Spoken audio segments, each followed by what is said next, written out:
এই পার্লামেন্টে আগামীতে সংস্কার বা ঐক্যমত কমিশনের 400 আসনের মধ্যে 300 আসন এনসিপির ঘরে থাকবে ইনশাল্লাহ।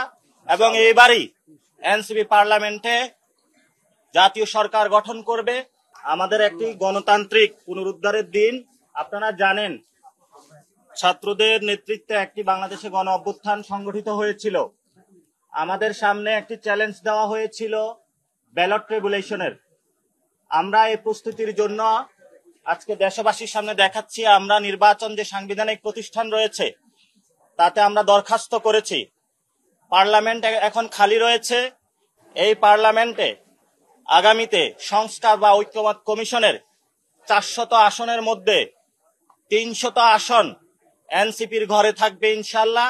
এবং এইবারই এনসিপি পার্লামেন্টে জাতীয় সরকার গঠন করবে, যার মধ্য দিয়ে গণ অভ্যুত্থানের সংস্কার, গণপরিষদের যেসব কার্যাবলী রয়েছে সেই সকল কার্যাবলী জনগণের ম্যান্ডেট নিয়ে ব্যালট রেগুলেশনের মাধ্যমে ইনশাল্লাহ বাংলাদেশে সম্পন্ন করবে। আমরা আমাদের দলীয় প্রতীকের ক্ষেত্রে শাপলাকে প্রাথমিক দিয়েছি এবং সেখানে কতগুলো কোশ্চেন এসেছে যে আমাদের প্রতীক কি, আমরা নিবন্ধন আজকে কেন দিলাম।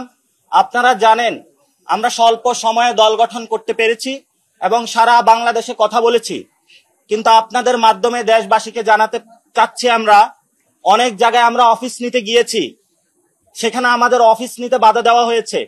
অনেক জায়গায় আমরা কমিটি গঠন করতে গিয়েছি, সেখানে ছল ছাতুরির আশ্রয় নেওয়া হয়েছে। বিভিন্ন দল তাদের দলীয় এজেন্ট বিভিন্নভাবে আমাদের মধ্যে ঢুকিয়ে তারপরে তাদেরকে আবার এই পদত্যাগ করিয়েছে।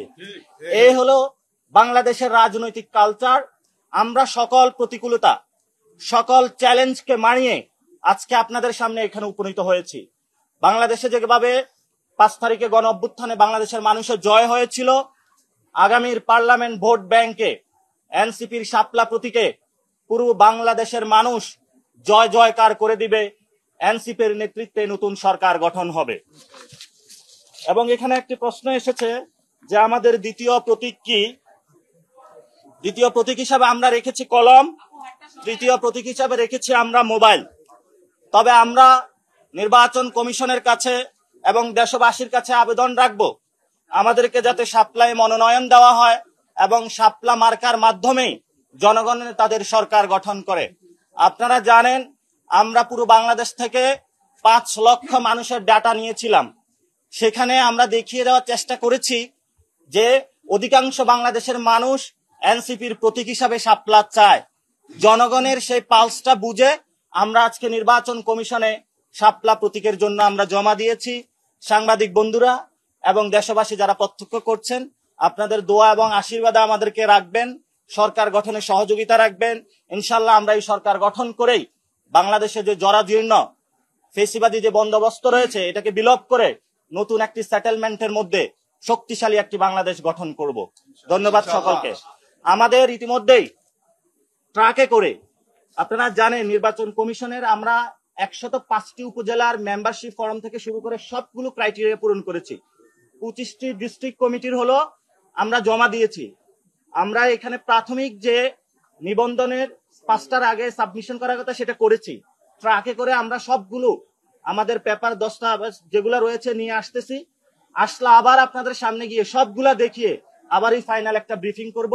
সেজন্য আপনারা একটু থাকবেন, সে প্রত্যাশা আপনাদের কাছে এবং বিনীত অনুরোধ আপনাদের কাছে। ইলেকশন কমিশন একটি সাংবিধানিক প্রতিষ্ঠান, কিন্তু এই সাংবিধানিক প্রতিষ্ঠানকে গত 15 বছরে ধ্বংস করা হয়েছে। কিন্তু সাংবিধানিক প্রতিষ্ঠানে যারা ব্যক্তিবর্গ রয়েছে তাদের যেমন পুনর্গঠন করতে হবে, নিয়ম নীতির পরিবর্তন করতে হবে, কিন্তু দ্যাট ডাজন্ট মিন যে ইলেকশন কমিশন বাংলাদেশ থেকে উধাও হয়ে গিয়েছে। এই কমিশনকে আমরা পুনর্গঠন করতে চাই, শক্তিশালী করতে চাই, জনগণের ভোটাধিকার প্রয়োগ আমরা বুঝিয়ে দিতে চাই। সে প্রক্রিয়ায় কিন্তু আমরা আজকে এসেছি। এর মধ্যে আমরা বলে যেতে চাই, আমরা আজকেও বলছি ইলেকশন কমিশন পুনর্গঠন প্রয়োজন এবং এই সাংবিধানিক প্রতিষ্ঠানটা নতুন ভাবে বাংলাদেশের আশা আকাঙ্ক্ষার প্রতীক হিসাবে তুলে ধরা প্রয়োজন।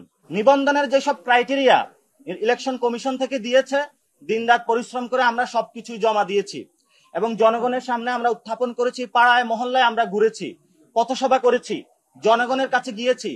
প্রতিষ্ঠা বার্ষিকীর মধ্য দিয়ে আমরা জানান দিয়েছি বাংলাদেশে এনসিপি বড় একটি রাজনৈতিক দল হিসাবে বিরাজ করে। এখন জাস্ট দরখাস্ত দেওয়ার পালা, আমরা সেই প্রক্রিয়াটাও সম্পূর্ণ করেছি। আশা করি এর মধ্য দিয়েই অতি দ্রুত সত্বর আমরা নিবন্ধন পাবো এবং এই নিবন্ধনের মাধ্যমেই আমরা আগামীতে কার্যকর সংসদে সরকারি দল হিসাবে এবং সরকার গঠন করতে সক্ষম হবে ইনশাআল্লাহ। দেশবাসীর কাছে দোয়া রইল। পুনর্গঠন বাংলাদেশে অনেক প্রতিষ্ঠানের সংস্কারের কার্যক্রম শুরু হয়েছে। পুরো বাংলাদেশের মানুষ চায় পুনর্গঠন। তো পুনর্গঠন না হওয়ার কোনো উপায় নেই, যেহেতু এটা জনগণের দাবি এবং জনগণের দাবির ভিত্তিতে বাংলাদেশে অনেকগুলো সংগঠন পরিবর্তন হয়েছে। বাংলাদেশে নতুন একটি ব্যবস্থা এসেছে। আমরা মনে করি জনগণের দাবির প্রেক্ষিতে ইসিও পুনর্গঠন হবে। ধন্যবাদ। ইসি পুনর্গঠন হবে, আমরা বিকল্প বি অপশনে যাচ্ছি না।